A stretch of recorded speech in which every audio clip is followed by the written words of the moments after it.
All right, today we're doing something a little different. We're not just going to talk about grammar. Nope, we're going to unlock the secrets to telling amazing, crystal clear stories about the past. You know that feeling when you're telling a story and you can just see people getting lost in the timeline? Yeah, it's usually not about what you're saying, but how you're sequencing it. And that, my friends, is where the magic of verb tenses comes into play. Okay, so let's dive in. I want you to think of these tenses as your own personal storytelling toolkit. And in that kit, we're going to look at 3 essential tools today: the past simple, the past continuous, and the past perfect. Stick with me, and by the end of this, you'll be building stories like a pro. All right, first up, we've got the backbone of any good story, the foundation, right? This is the past simple. It's all about the main actions, the stuff that actually happened. So, think of it like this. These are the key plot points in a movie. The action started, it finished, it's over. Done. It's the this happened, then this happened, then this happened, part of your story. Okay, so take a look at these.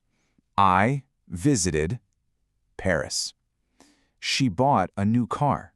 See, each one is a single completed event. It's got a clear finish line. These are basically the checkpoints in your story that keep everything moving forward. Okay, so the past simple gives us the plot points, but what about the world around those points? How do we build that? Well, that's where our next tool comes in. This is how you add all the color and atmosphere.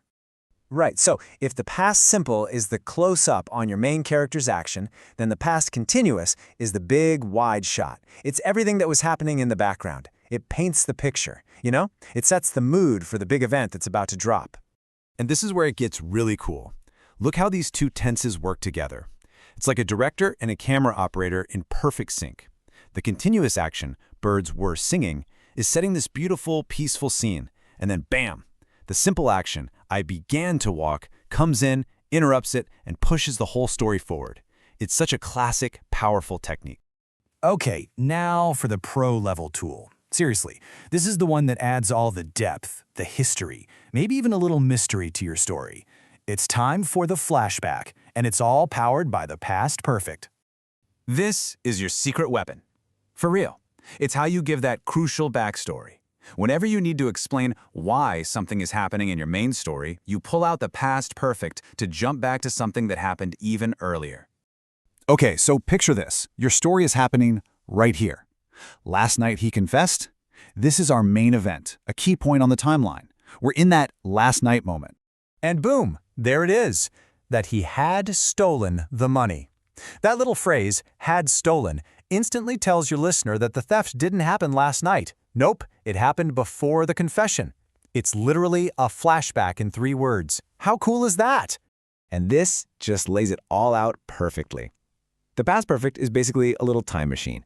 It zips your listener back to an earlier point in the past to give them some much-needed context, and then, whoosh, brings them right back to the main story, and nobody's confused.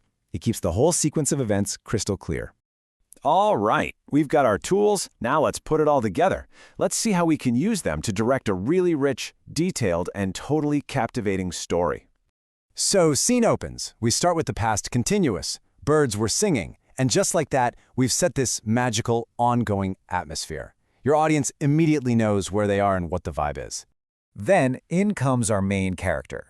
We introduce the plot with the past simple. I began.